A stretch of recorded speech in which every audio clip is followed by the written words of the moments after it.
Welcome to False Flag Weekly News, the internet's best weekly news show. I'm Kevin Barrett with Helen by Niski back. She's a great regular. Hey, welcome back, Helen. Good to be here. All right. So, hey, during the course of this show, we will cover the 30 odd stories, sometimes the really odd stories, that we think are the most important of the week, or sometimes just the most revealing.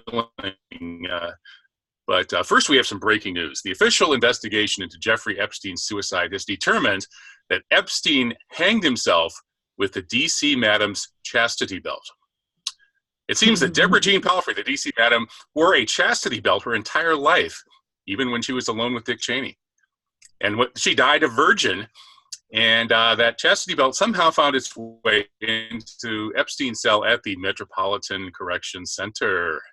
The official investigation has also determined that John F. Kennedy was killed by a magic bullet whose amazing aerodynamic properties derived from its being from flying saucer metal recovered from Roswell. The official investigation has also determined that Building 7 collapsed when minor wastebasket fires became a blazing inferno when they uttered the vast paper in Building 7. And finally, most importantly, the official investigation has determined that False Flag Weekly News is a threat to national security.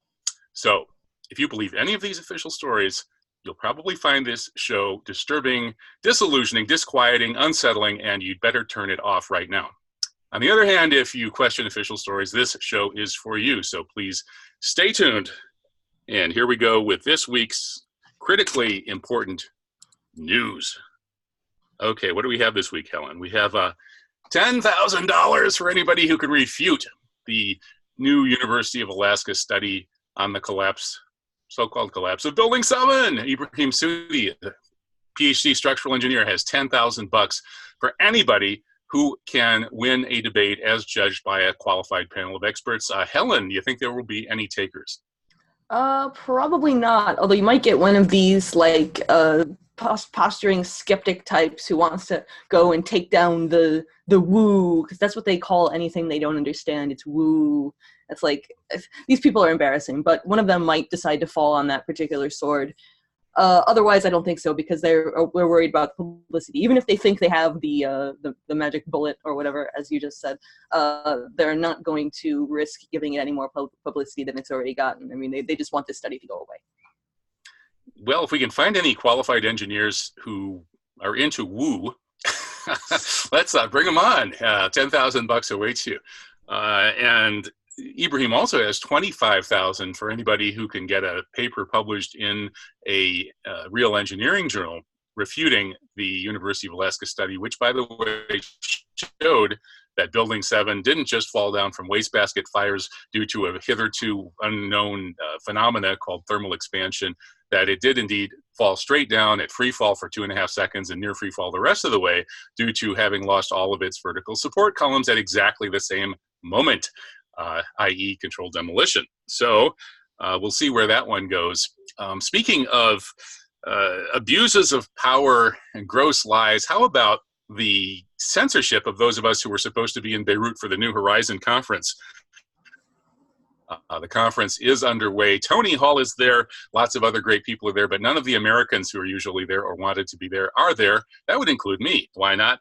Well, I've been there in the past. I think Ken O'Keefe might be there, but he's got all these fake foreign passports. And it's all this woman's fault. Sigal Mandelker. She's an Israeli-born U.S. Treasury honcho who runs the so-called anti-terrorism section of the Treasury Department. She's designated the New Horizon NGO, which sponsors these conferences as the equivalent of a terrorist group. So any American who goes there will be arrested upon returning to the airport, according to the FBI, which has been visiting people, knocking on doors early in the morning to tell them they would have been arrested early in the morning or whenever the plane comes in at the airport if they went to the conference. So we didn't go to the conference, so here I am. Not in Beirut. And if you want to read the full story, we've got a bunch of links here. Sandra Hicks' story at medium.com. We've got other great stories by J. Michael Springman, and one from Blumenthal, our good friend Max Blumenthal over at the Gray Zone. Anyway, so that's why I'm here and not in Beirut. Helen, why are you in New York and not in Beirut? I wasn't invited to the conference, but I don't think that I would have gone if it would have meant getting arrested on the way back. I mean, it's really a slimy thing to do. They're so determined. I mean, what is their logic? Is that they say that oh, you're going to get recruited by the Iranians? It's like, maybe you should look at your government to think that if your government is so repulsive that you really think American citizens are going to go visit a country, have some random person come up to them and say, hey, want to work for us in this country that you've never been to and don't know anything about?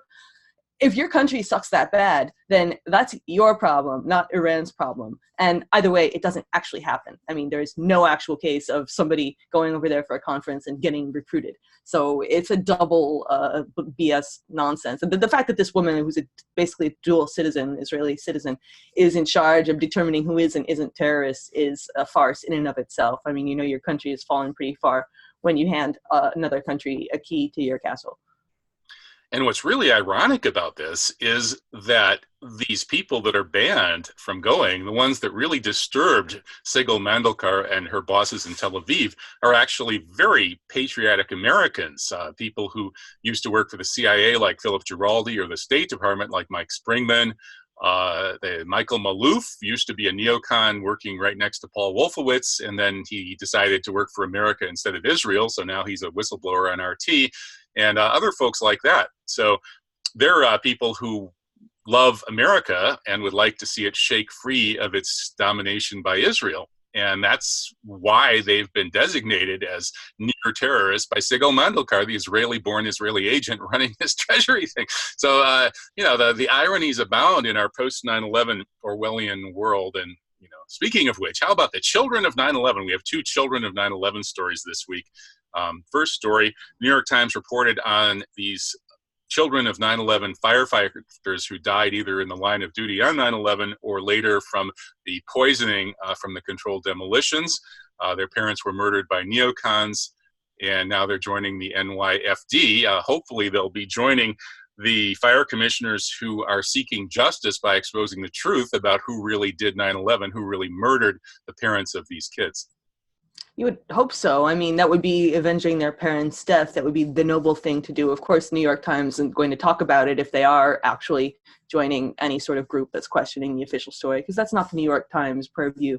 But I mean, it was a nice, warm, fuzzy piece about. They leave out all the important parts. Like, why did these people all die after working on this accident site? Isn't it a little weird? I mean, firefighters don't usually die of cancer. That's not a normal thing to happen. But of course, none of this is questioned by the New York Times.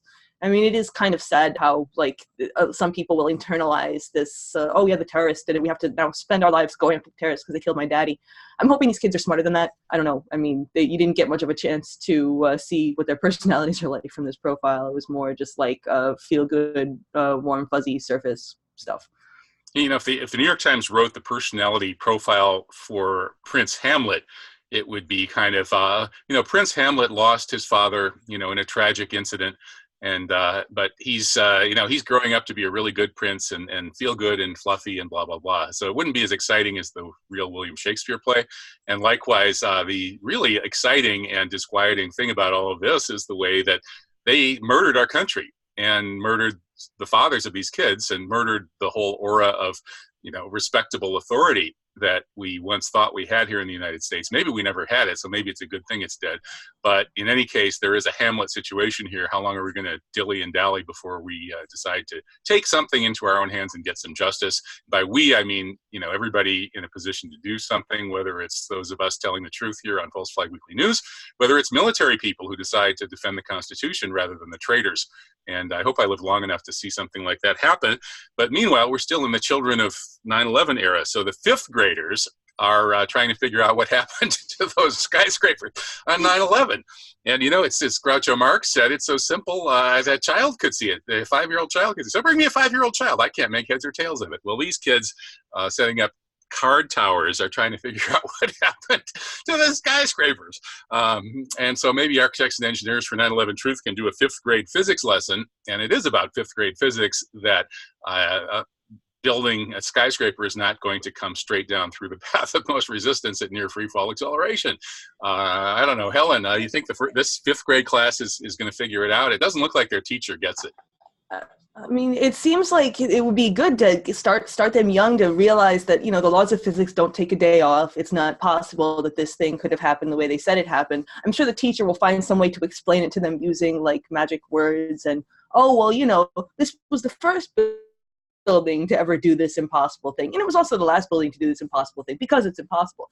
I would like to see them try to do a diorama with using office fires to bring their little a model version of Building 7 down in its own footprint, but I'm sure that won't happen either. I mean, maybe Larry Silverstein could visit the classroom and he could say, hey, maybe the smartest thing to do is pull it, and the kid could take the card out and watch the building collapse. Yep, that would be, I mean, yeah, take your child to work day.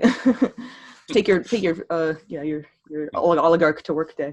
And George W. Bush could be sitting off in the corner of the classroom reading about pet goats while this goes on. I mean, this would be a great YouTube, but let's go on to the adult news here. Okay. CNBC anchor Ron Insana. Maybe it's pronounced Insana. I don't know how to pronounce it, but anyway. Yeah.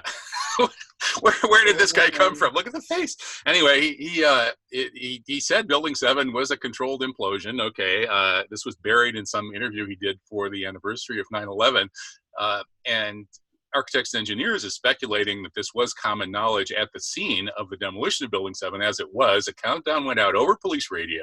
Witnesses have reported that. They've reported the cops saying, get back, that building's about to collapse. It's about to come down. They're going to take it down.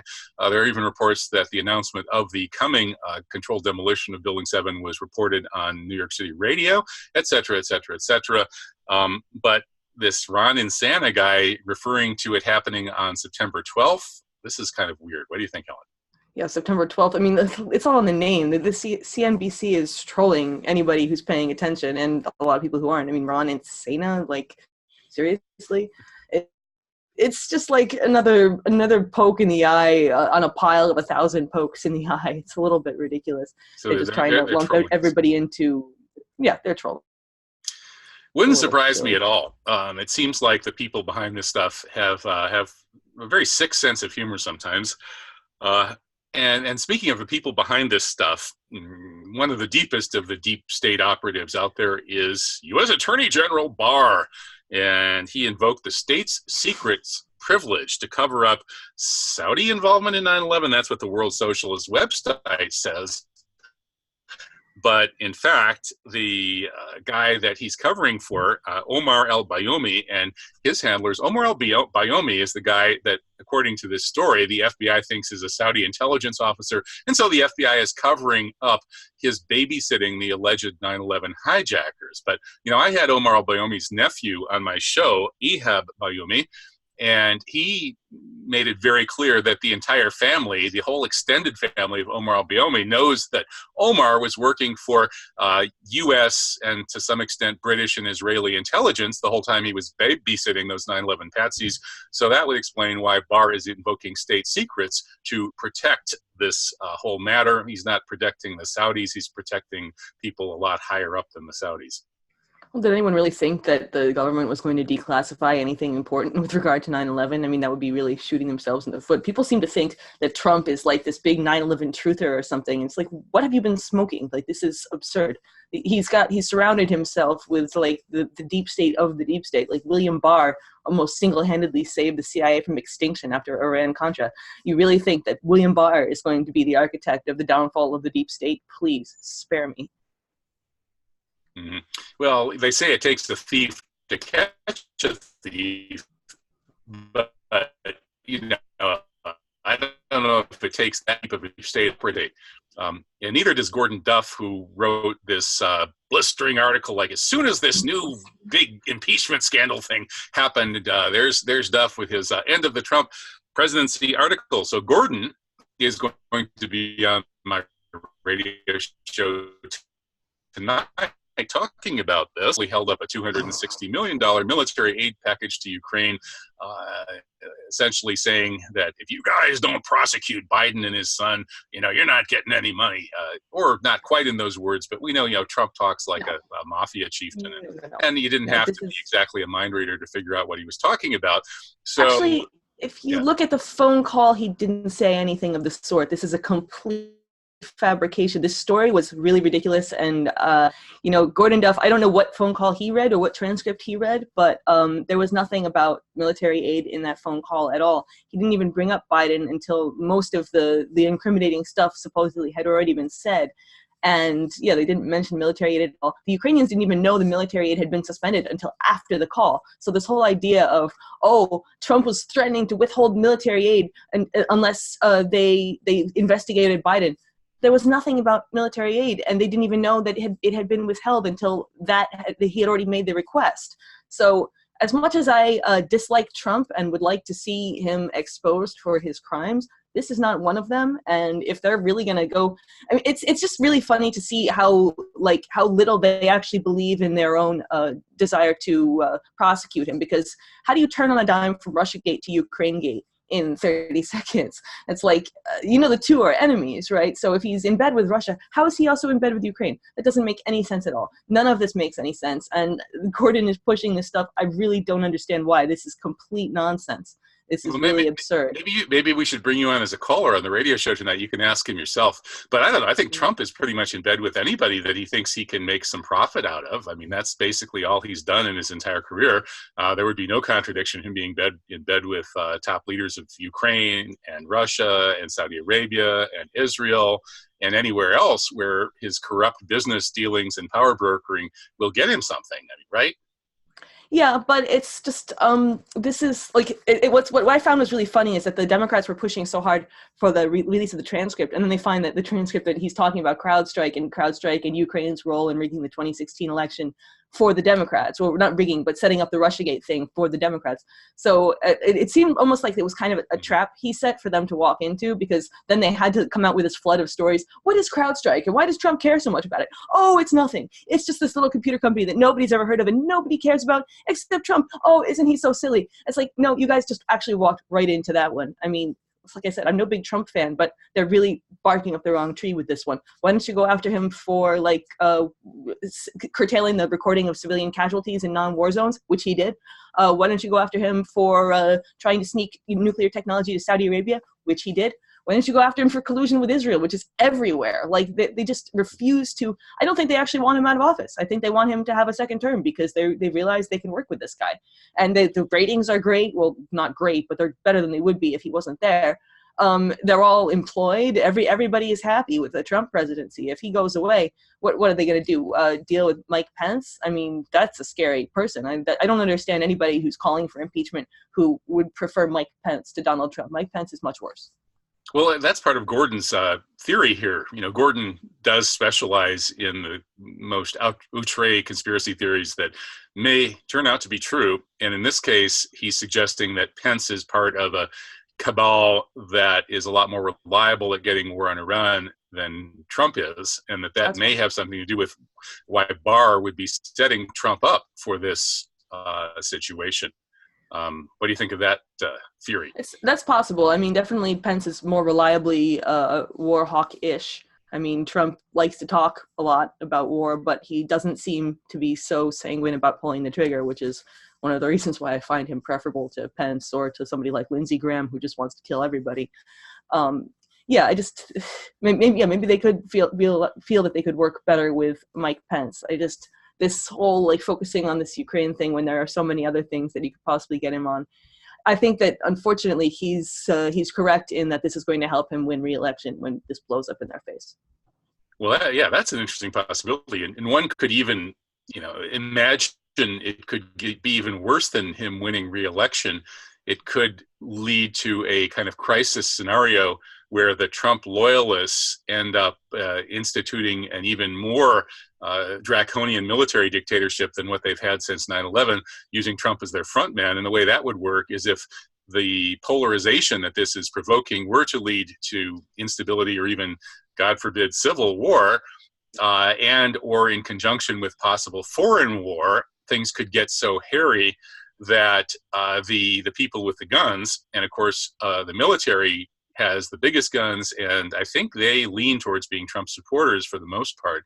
And then the civilians with the guns are pretty much all Trump supporters. All of the liberals in the cities are pretty much unarmed. And so we could end up with a much more draconian banana republic coming out of this, whether headed by Trump or Pence. So that would be, to me, the biggest possible downside of all of this.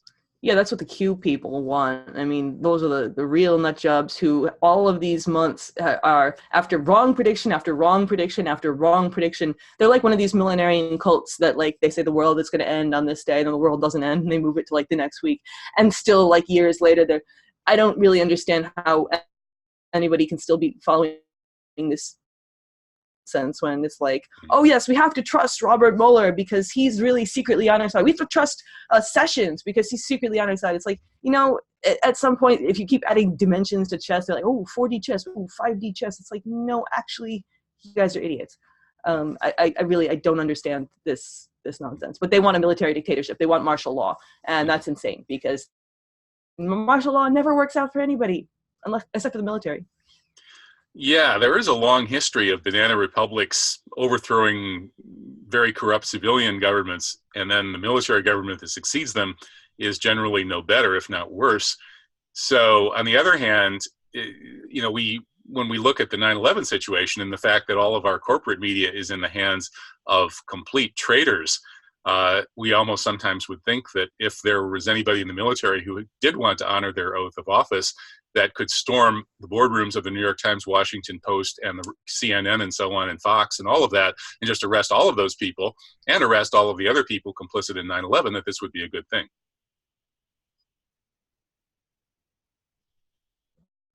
Hello, Helen?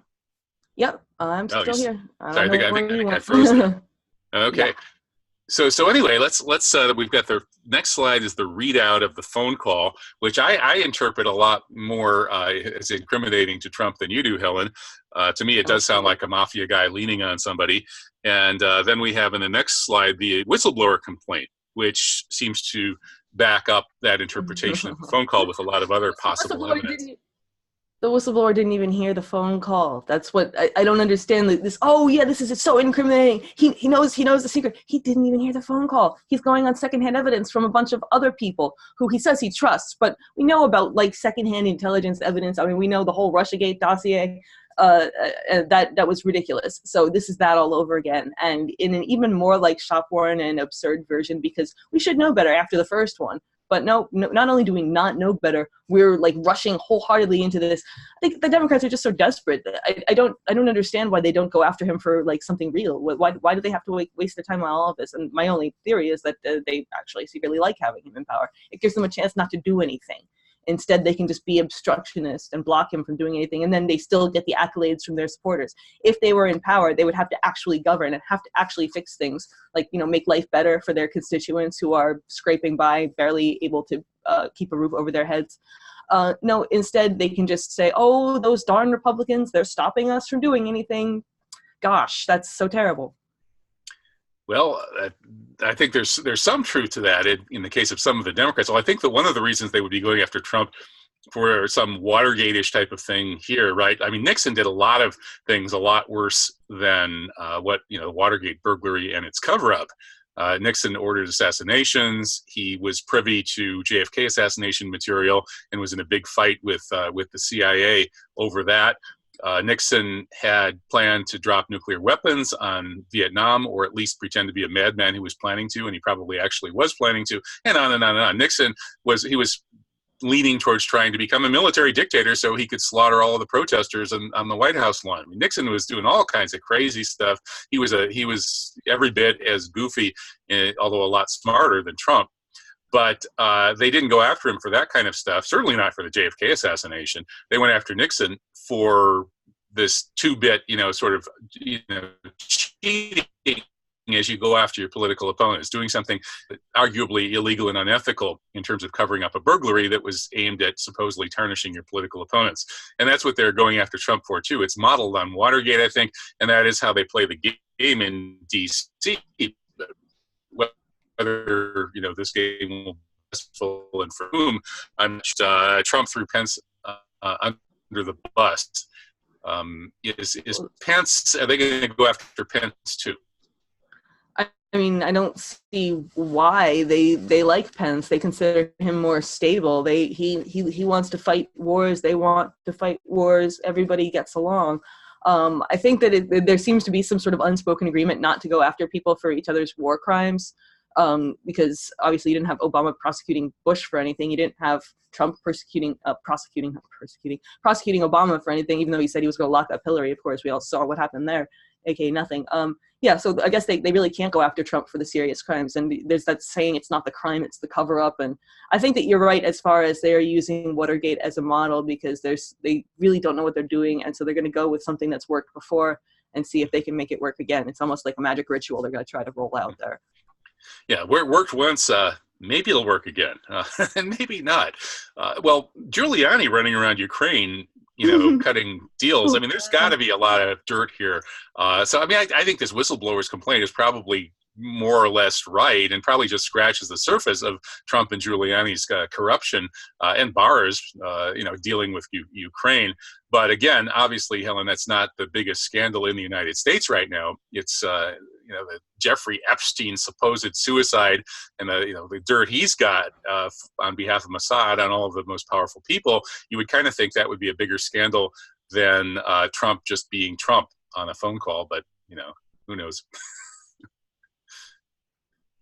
Yeah, I mean, that's one of the things that one of the advantages to pushing this impeachment thing so hard is that it gets people's mind off Epstein. I mean, they came out with a survey that said only 30% of people actually believe the official story about Epstein, which is, I mean, that those 30% of people are probably brain damaged, but that's good. It means that 70% of people are actually thinking with their brains. It's because Democrats were very much involved in the Epstein scandal, so this is definitely a plus for them to get their mind off that. And maybe Trump is engaging in self-protection here, saying, I think you should ask for Pence's conversation because he had some conversations too with Ukraine. Maybe it's like Trump just trying to make sure that Pence isn't going to knock him over and take over.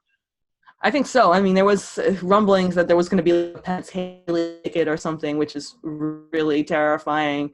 I mean, Nikki Haley obviously is scouting around for ways to stick her little nose back into political office because, I mean, she was mentored by Kissinger. She's pure evil. But her and Pence together would be an unstoppable force for all the wrong things in life. Right. So it could get worse. It could always get much worse. Well, that's what we keep saying here on False Flag Weekly News. And here's a quid pro quo for you.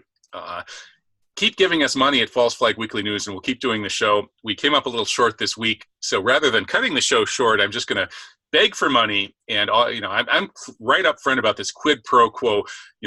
Pay for play. If you like False Flag Weekly News, please help us reach that $200 goal. And okay, let's move on to the second half of False Flag Weekly News here. We have Muslims for Truth. That's quite a concept. Rouhani is telling the truth about who's really behind ISIS at the United Nations. It's sort of like, I remember Ahmadinejad was telling the truth about 9/11 at the United Nations, and it didn't make him particularly popular. This probably won't make Rouhani popular in the halls of American power, but hey, the truth is the truth. Well, he's already so unpopular in the halls of American power. He probably feels like he has nothing to lose, and I really respect that he came forward and said this in the UN because everybody kind of knows it, at least everybody who's in the know, but the UN people might not. I mean, they spend so much time dealing with the surface level politics of the thing that they might actually not have a clue. And I really appreciate what he did there. I think he made a lot of good points in his various speeches at the UN this week. Right. He said, there's no terrorism throughout the world that matches the activities of Israel. That's true, but it's not something that people ordinarily say at a prominent platform in New York City. And likewise, he said, Israel is the country that takes care of injured ISIS fighters and gives them weapons. Again, another truth that is taboo in the United States in general, New York City in particular. Yeah, go ahead. It's also the country that gets the first, whenever ISIS puts out a propaganda video, oh, there's Rita Katz with Israeli, whatever the name of her organization is, always has the video, always puts it out so everybody sees it. It's like, dude, you're the terrorist propaganda arms. Admit it. You heal their fighters, you spread their message, you do everything for them, except actually fight their wars. Let's see, it's too bad Rouhani didn't mention Rita Katz. There's a lot more that could be said than what he said, but at least he kind of touched on the big talking point here. Like, who's the real terrorist here? And he should have added, and who's the real terrorist who took down the Twin Towers?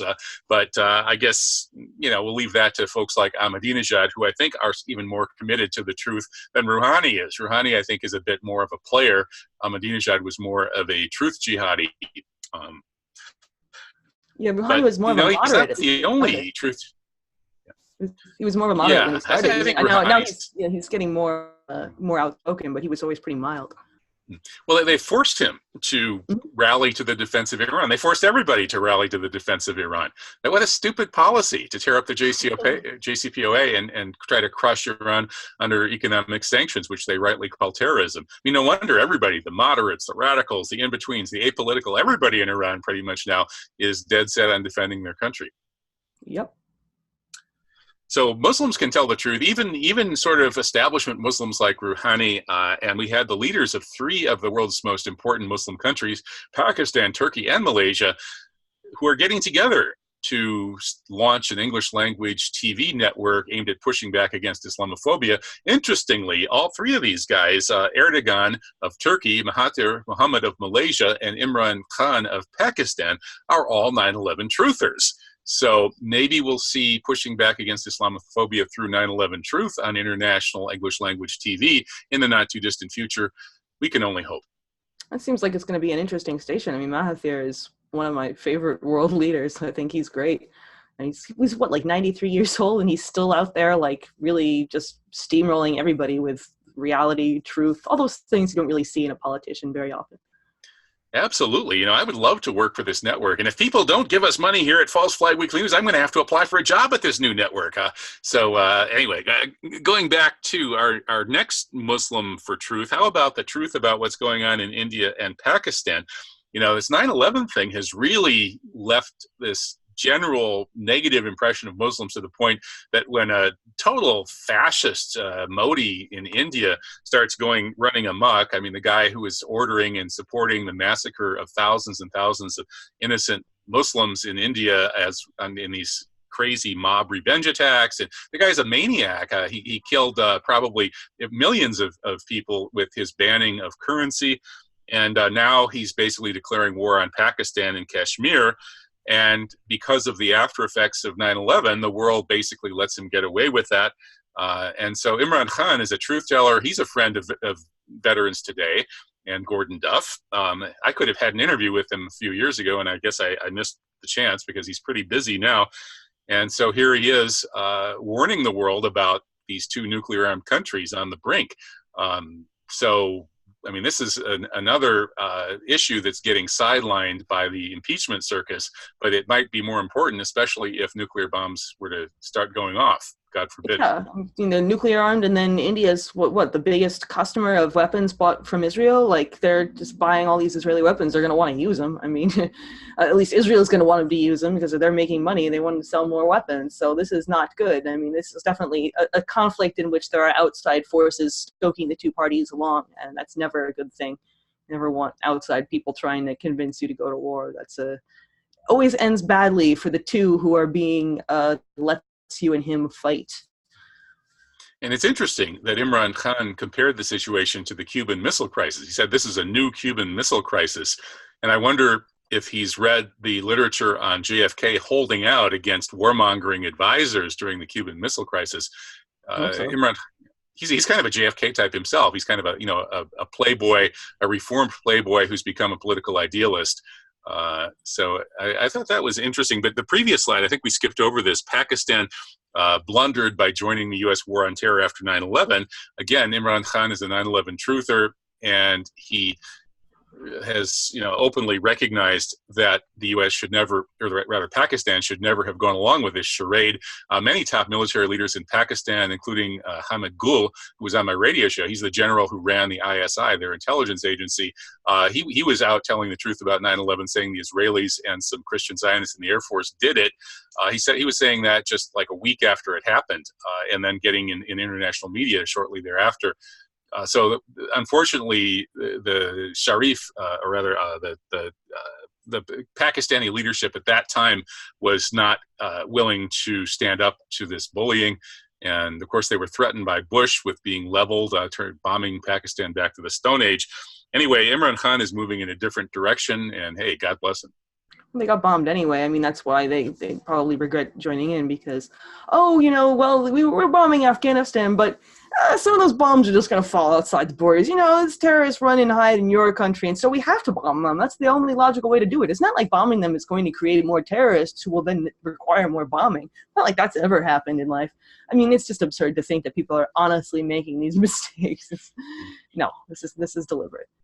Yeah, well, Afghanistan is pretty much winning that war, just like the Houthis are winning their war. The moral is that there are certain poor countries that you really shouldn't invade, no matter how much better or armed you are than the people who live in those countries, because they are going to stand up for their own country and fight you off, no matter what it takes.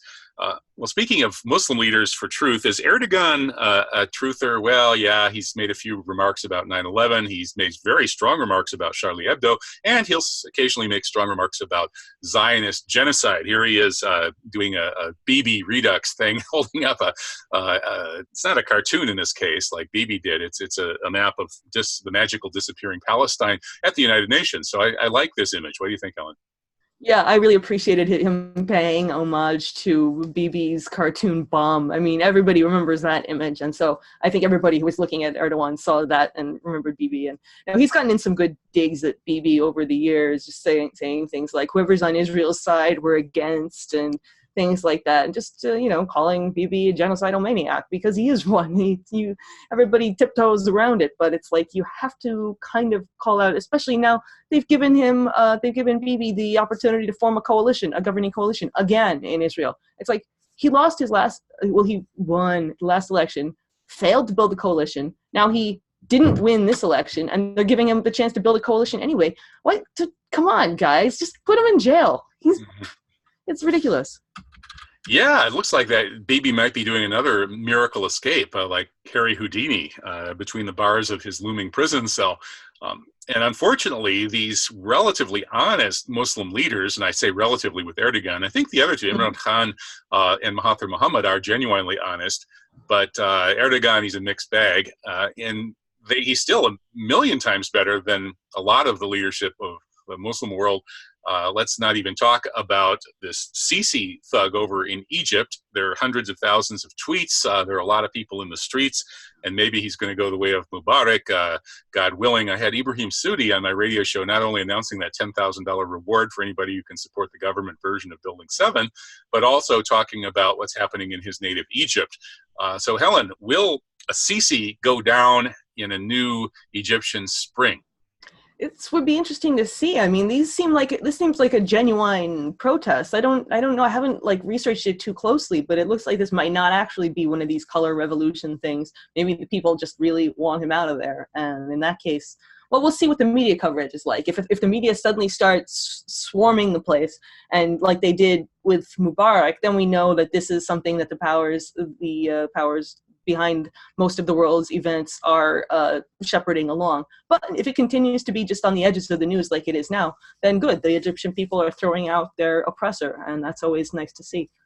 Yeah, I think many of these situations are typically a mix of a color revolution run by gene sharp specialists and genuinely disaffected people. I mean, even in places like Syria, there were some disaffected people. Yes, the majority probably did support the Syrian government under Assad, but a pretty sizable minority really didn't like Assad. And so it was fertile soil for the color revolutionists. And the same is true in many other places. In Egypt, I think there's a lot of good reason to overthrow Sisi. The vast majority of people there, especially the poorer people, I think are more, supporters of the Muslim Brotherhood, or at least, very upset about the powers that be in Egypt, including the military, which owns 2/3 of the Egyptian economy and is running it into the ground. So I think there are a lot of genuinely disaffected people in Egypt, and I hope and pray that Sisi's days are numbered. Yeah, I mean, with the thing with the color revolution is you have people with genuine grievances, and you just roll those grievances together and get them all directed in one direction, even if it's not where the original people might not have wanted to go. Mhm. So they'll Yes. generally latch onto some tiny thing, like in Hong Kong, they latched onto this extradition bill, which is they're still going on with that protest, even though the bill is gone. They're just finding new excuses to protest. So genuinely, my barometer is like, you see how much the media is covering something. If all it is just media coverage, and there's just 9 trillion photos from whatever protest, it's probably not that authentic. But if it's just like on the edges of the media there, and there's not too many photos around, then it's definitely the real deal. And although even the ones that are overly photographed, there's a germ of reality in there. It's just pretty hard to find. You can kind of see which powers that be support which side in these struggles, and there's often a big split. Like right now, Al Jazeera and Qatar are strongly supporting the protests in Egypt against Sisi, who's been, of course, torturing their journalists. Meanwhile, Trump, bin Salman, Netanyahu, maybe Modi, and some others are supporting Sisi. So there are all these kinds of splits. And in this case, I think the anti-Sisi forces are obviously the lesser evil. Speaking of evils and lesser evils, greater and lesser, how about the evils of anti-Semitism? We had some terrible anti-Semitic incidents this week, Helen, that we better cover here. How about this? Can you believe it? Dr. Mahathir Mohamad at Columbia University, your neck of the woods, saying, if you can't be anti-Semitic, there's no free speech. And here's the Geimer, Goomer, whatever that Zionist rag is, waxing apoplectic. I thought this was one of the more humorous headlines of the week. It's true. Like, just because you don't agree with it doesn't mean that people, like, free speech, you don't necessarily need to agree with everything everybody says. The whole idea of free speech is you have to be willing to support the freedom to say things that you find repulsive. So you might totally think anti-Semitism is the worst thing ever imaginable, but free speech says you can say it. So he's right. The Allgemeiner, of course, is clutching its pearls until its knuckles turn white. But that's the whole purpose. I mean, the Allgemeiner, I've never seen an article on there that wasn't like pearl clutching about anti-Semitism. I think that's the whole point of the paper. I don't really know much about it, but like everything they write about is basically, everybody hates you, everybody wants to kill you, so you better kill them first.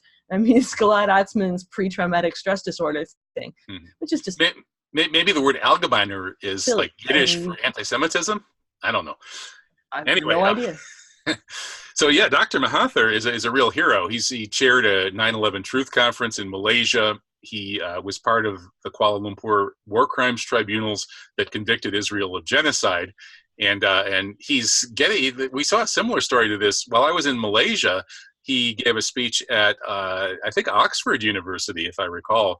And he was greeted by a cheering, laughing crowd when he was saying stuff like this. And once again, the Allgemeiner and these other Zionist publications were going crazy. How everybody in the West tolerates this guy and cheers for him when he says these horrible things. Well, yeah, we do, because he's telling these truths that we're not supposed to say. And it's really a relief when somebody actually tells a truth that's being suppressed. I mean, it makes you kind of laugh and it makes you feel good. And that's why you feel so good when you watch False Flag Weekly News, right? Yeah, I'm sure everybody is warm and fuzzy inside right now. I mean, it just makes me feel more. I got that warm, fuzzy feeling already. Whenever we talk about anti-Semitism, I get this warm, fuzzy feeling. Let's move on to the next slide. How about this? This is almost hilarious. Pluto and Waterstones over in London got shut down when they were trying to have a book event for this book called Bad News for Labor, Anti-Semitism, the Party and Public Belief, which is like this apparently very lukewarm, tepid sort of critique of the anti-Semitism witch hunt in the UK Labour Party. But even that, you can't ever have a public event about that because anti-Semitism is so terrible that we just have to shut down all forms of free speech, right? Oh, this was such a ridiculous story. I mean, like, I really think that Jeremy Corbyn's name, for one thing, will go down in history as a verb, like meaning to cave into bullying in such a way that it makes the bullies go after you twice as hard and attack all your friends. So, like, if Corbyn had just stood up to the bullies when they first started smearing him for this anti-Semitism stuff, for him sticking up for Palestine, they would have stopped, because bullies don't like being stood up to. They would find another target and go after them, or they would find another thing to attack Corbyn on, but it wouldn't have been anti-Semitism. Instead, he not only caved to them, but he did so in such a way that they just went and swarmed throughout the whole party, are saying that, oh yes, Labour is a hive of anti-Semites, even though like they've done research and surveys and stuff that anti-Semitic attitudes are actually much more prominent in Conservative Party, and in Labour it's like 0.0018% or something like that. I don't remember the exact number, but it's very, very small. And the fact that they couldn't even let this book be published, for one thing, the anti-Semites point. And so they don't really, I don't know if they don't realize they're doing this or they don't care. They just feel the need to stifle everything because they're panicking that the world is starting to wake up, that maybe people don't buy this whole equation of Jews with Israel or Jews with Zionism. They just, I mean, they're panicked, I think. There's definitely a sense of panic. I agree. And the Labor Party, as you said, it's basically just, it's got people who are telling a little bit of the truth about the horrors of Israel and Zionism. It's not really, they're the classical so-called anti-Semites who sort of hate Jews for being Jews, or who have this broad sort of prejudice against Jews as a group. There's basically none of that in the UK Labour Party. It's just the critique of Israel, a very light, mild critique of Israel that's led to this full-fledged riot against free speech and this Corbyn thing. And I agree, Corbyn has been shameful in the way he's bent over and bowed down to this. That's terrible. Yeah, you need to stand up for freedom of expression, and when they're trying to shut you down and silence you, you need to shout even louder. So speaking of which, talk about shutting down people's freedom of expression. How about this journalist who got put on the kill list, the U.S. military kill list, no due process or anything. And so this journalist has been shot at with drones, and they're almost killed 5 times in failed drone strikes. Everywhere he goes, like this drone blows up right next to him. He just happened to be stepping aside and survives it. And so here he is in court saying that this violates his constitutional rights. You think? Yeah. And Judge Rosemary Collyer says, oh, no, it doesn't. She says the government's right to withhold information about why they can just put you on a kill list and fire drones at you with no due process is absolute. So I guess tyranny is also absolute. Well, yeah, I mean, this is ever since, the NDAA of, was it 2012 or 2013? The one that said that Obama had the license to just kill American citizen in a foreign country, just for shits and giggles. I mean, just because he feels like it. People don't really remember that happened. I mean, there was a big lawsuit. I think Chris Hedges was involved in the lawsuit. Like, people were really seriously upset by this because obviously nobody wants to get drone strike 5 times. I would hope that at least after this, they have the decency to take him off the list. But, they probably won't. They probably have decided to put a bomb under his car or something. I mean, he's just causing too much trouble. It's insane that they can do this to journalists and get away with it. But then you look, okay, well, who does the U.S. allowed to do under human rights law? Oh, they do Israel. And Israel shoots journalists all the time. So once again, that special relationship pays off by making the U.S. look regard to how it decides to murder journalists. And so here we are, journalists on Falsified Weekly News, and for all we know, we're on some kill list, and the drone could appear out my window at any moment, and there's nothing that anybody can do about it because the government's right to do such things is absolute, according to this judge. Okay. And how about other free speech threats? Facebook, this isn't killing people yet. Although aren't they, I guess that's Amazon that's working on drones. But no, Facebook says it's a publisher. Oh, that's interesting. Facebook can decide what it chooses to quote unquote publish because it's a publisher. They have all kinds of editors reading everything that you post on Facebook and proofreading for you now, right? And so they're a publisher. But that means that if anybody ever posts anything on Facebook that is libelous, Facebook is responsible for it. That may have been a mistake. Yep, I wrote this article, and it's they really, I don't know if they just think that they're so powerful that they can get away with that now, or if they're going to use it as an opportunity to censor more, to say, oh, we're a publisher, we have to watch what we say, meaning we have to watch what you say. I don't really know what their line with this was, because then later in the same legal decision, they're trying to get Laura Loomer's case dismissed. And Laura Loomer is a Zionist psychopath / political performance artist. And I'm definitely not a fan of hers. However, if this lawsuit manages to poke holes in Facebook's wall of invulnerability, then I'm all for it. Yeah, well, I mean, if David moronic Lynch even scumbaggery were say that like capital we're crime, relying on Section 30. yeah, Yeah, he'd right. be out of there. Yeah. Laura Loomer would have to be executed many times over, but it's not a crime, and even moronic scumbags have a right to free speech. And so Facebook is going to have to make a decision whether it's a publisher, in which case it's going to have to hire maybe about 10 million editors and proofreaders, or whether it's a free speech platform. And if so, it's going to have to operate in accordance with the Constitution. Very One would way. think. What Constitution? Anyway, we used to have a Constitution. I know your generation, Helen, you probably we grew up didn't after that. have that. Although we had we had the few bills of rights before 2001, but then they were flushed down the toilet. You know what they say: the terrorists, they hated us for our freedoms, so we got rid of them. Yeah, exactly. It makes perfect sense to me. Well, let's go to the place where internet news shows rarely go. Let's go boldly to where few news shows have gone before, to the origins of the Second World War by A.J.P. Taylor, a scholarly book publicized here by Ron Unz, who has put together what I think could be the basis of a class, perhaps even a graduate seminar in World War II revisionism. This is a very long read with all kinds of interesting sources that are linked that you can read for free. And I think everybody should read it, because I think the myth of World War II that we're fed in our schools and our media is frankly bullshit. And this is the first step towards understanding why and how, is by looking at the sources cited in this article. Yeah, no, Ron Unz once again has done a fabulous job on just exposing the myths of our the founding myths of our generation, and what lies they are. Just how many things are covered up, how many things are twisted or turned around entirely 180 degrees. I suggest everyone read it. I haven't made it to the end of the article yet, but it's pretty good, so I recommend it. It's a very long article.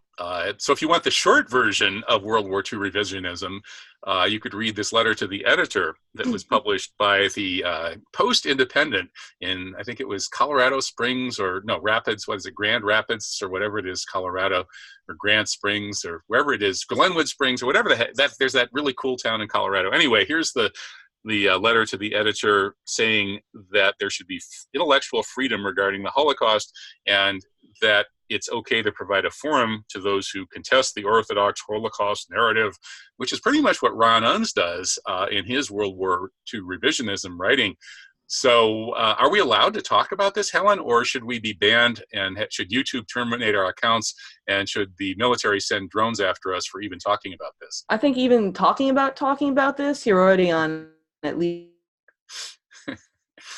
I mean, you can't go anywhere near this topic or. Okay, but, that's shocking to me. Well, hopefully we won't become suspicious suicides even for talking about it. So let's talk about suspicious suicides. 3 sailors assigned to the USS George H.W. Bush aircraft all died by suicide in 1 week. I mean, just the name of the aircraft carrier. Maybe that's why. So, I don't. Yeah. I was looking at where the carrier had been deployed. Like, did they see something that they really didn't want to see? And they were in around Syria around the time they were supposedly fighting ISIS. Maybe they feel guilty knowing that the U.S. was involved in ISIS or something. Maybe they saw something regarding that. I really don't know, because I mean, I know that like 20 veterans or so kill themselves a day, and the military doesn't care. They just keep sending in new cannon fodder. But this is a little bit ridiculous, even for that. Those statistics. I mean, that's a lot of dead people. Yeah, that seems to me to be, at least one too many suicides on the same aircraft carrier in the same week. But hey, I'm just a suspicious, paranoid conspiracy theorist. What do I know? In the next slide, speaking of suspicious suicides, Jeffrey Epstein that doesn't qualify as suspicious. That's something, a much stronger word would have to be found. But anyway, Jean-Luc Brunel, who was a talent scout for Epstein, meaning that he was, spending his time in elementary school playgrounds, I guess. A procurer, not a talent scout. Procurer. Okay, I forget the terminology in that particular field of employment. Anyway, here he is in South America hiding from the cops, and the New York Post, I think it was, found him. Go New Just like York they, Post. yeah, just like they found Ghislaine Maxwell in that picture that turned out to be fake. Isn't that strange? I wonder if this picture is real. I bet he's probably somewhere in, I don't know, Israel or something. I mean, maybe he's not in Israel, but he's definitely not in wherever they're saying he is, because Ghislaine was not in Los Angeles when they said she was there. The picture was like really sloppily photoshopped, almost like they wanted you to see that it was photoshopped. I don't know what the deal with this picture is. I haven't looked at it too closely. It might not even be from when he's supposedly been found in South America, but can almost guarantee that wherever they say he is, he's not there. You don't trust the New York Post? Gosh, Rupert Murdoch has never lied to me before. Yeah. I mean, the Post seems to be the go-to place when Murdoch wants to put out like really obvious, like, Zio criminal Cosa Nostra propaganda about something. He always turns to the New York Post. I think I've even been covered there. I think when I interviewed Richard Falk, who was the head of the Human Rights Division for the UN, and then he's also a 9/11 truther. He comes on my radio show, and the next day the New York Post has a big screaming headline attacking him. So that's the kind of stuff they do there. So I agree. I don't think I would particularly trust this article, but at least they're keeping the Epstein story alive by feeding us more lies. Yeah. So more signs of the times. The economy is still booming for billionaires and dead in the water for everybody else. And economic refugees are pouring out of the United States into the third world. Wait a minute, I thought it was the other way around. But no, here we go. Definitely don't blame them. Yep, takes $285,000 is what you need in cash if you're going to retire. That's just the out-of-pocket part of your health expenses that you will expect after you retire. $285,000? Wow. And most Americans don't have $500 saved up to meet a minor emergency. Yep. So no wonder they're fleeing to the third world. Yeah, and most of them don't have any investments or any savings or any stock options or anything like that. So of course, and there are some really nice quote unquote third world countries. I mean, Vietnam, Cambodia, even. Like I don't know about South America. I've never been there, but I'm sure there are some nice places there too. Why would you want to retire in the U.S.? The place is going to be gone in 5 years.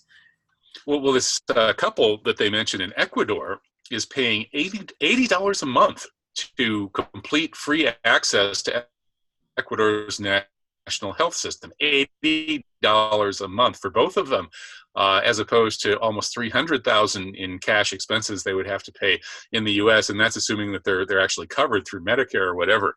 So yeah, I'm expecting the United States of America to empty out pretty soon. I mean, and the health insurance stuff is the worst of it. This is one reason why Bernie Sanders and people like Elizabeth Warren, you can say whatever you want about them being lame sellouts, but they're right that this kind of stuff needs to be fixed. So how about a wealth tax, Helen? And I'm all for it. Billionaires, what do you need $1 billion for, dude? Seriously, that's a ridiculous amount of money. You can't even spend that much money. What is the point except just to lord it over people and make people respect you because you can't get them to respect you for your accomplishments? I mean, it's a little bit excessive.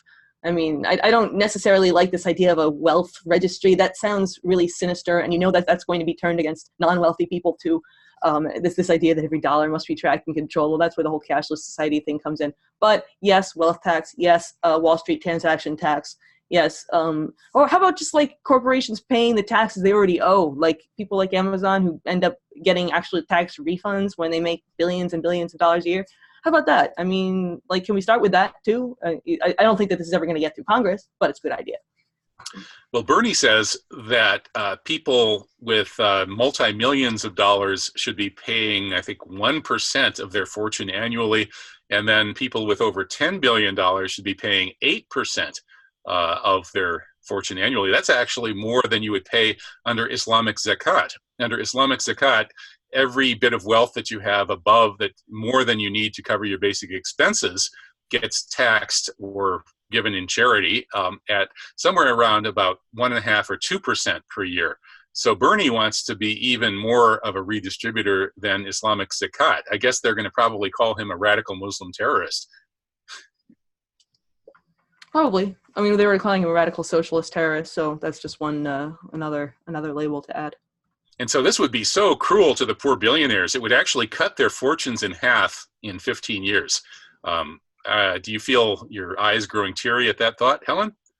Well, they're not billionaires. They're people of means. We have to call them like Howard Schultz says we should call them. Otherwise, we're exercising discrimination. People of means.